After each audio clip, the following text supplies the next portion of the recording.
Hi everyone, in this lesson we are going to cover the most commonly used Workstorm features to get you up and running in the platform. There will be additional, more in-depth advanced and use case specific training in the future. Today's lesson will briefly walk through these main features and we'll jump into a live training after that. Hopefully everyone has logged in at least once. When you have your login, you have the choice of downloading the desktop app for Windows or Mac. Additionally, if you prefer, you can always access the app from a web browser. Let's jump into it. When you log in, you'll see this interface. On the left-hand side, you will see the main feature bar. At the top, you're going to see the new button, which allows you to kick off a new action from one location. The rest of the tiles here are configurable to your preference, so if you find that you work out of streams more, you can just drag and drop to reorder the tiles. The top of your screen, you are going to have your global search and your window tabs. These tabs can be locked in to keep all of your VIP windows at your fingertips. I won't go through in depth each component of the user interface because you'll see it in action during the live training. So let's start off with work streams. Streams are your project dashboards that encompass almost every major aspect of Workstorm.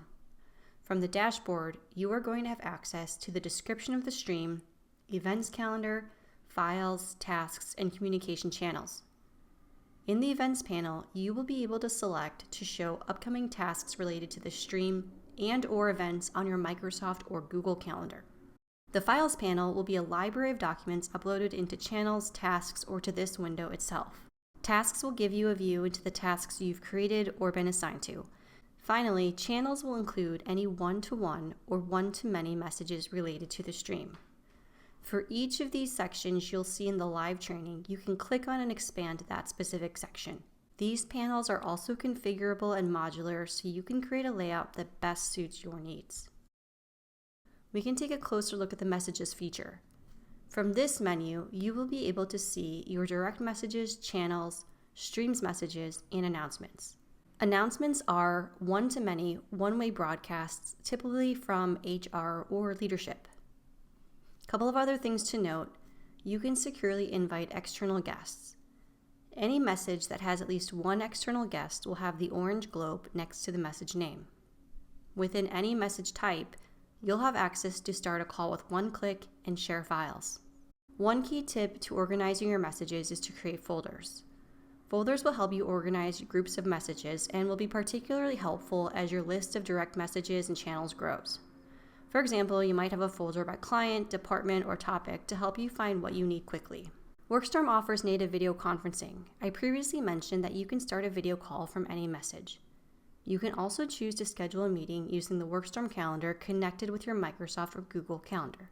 For Outlook Power users, there's a plugin so you can add Workstorm video conference details directly from Outlook Calendar. You'll see over the course of this training that Workstorm is designed to meet you where you are. So you'll find many ways to start or schedule a video conference. For people joining meetings, Workstorm doesn't require anyone to download the app to join, and always includes a dial-in phone number in the invite.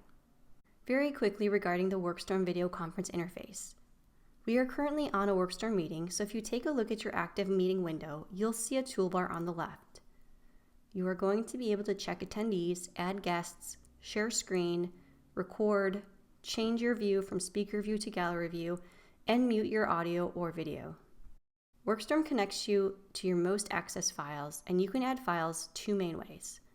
The first is by adding a file directly to a message, task, or stream from a connected document management system or your desktop.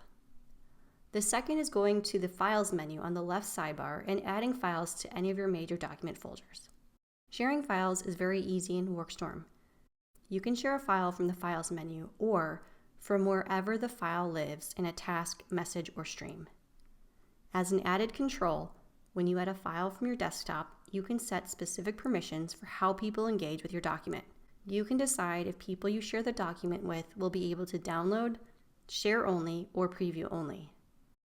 Moving on to connections, connections will display the people that you are connected with, the people within your company, and any open or pending requests to connect.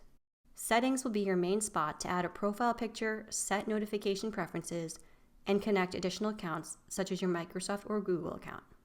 All right, let's go ahead and jump into the live training.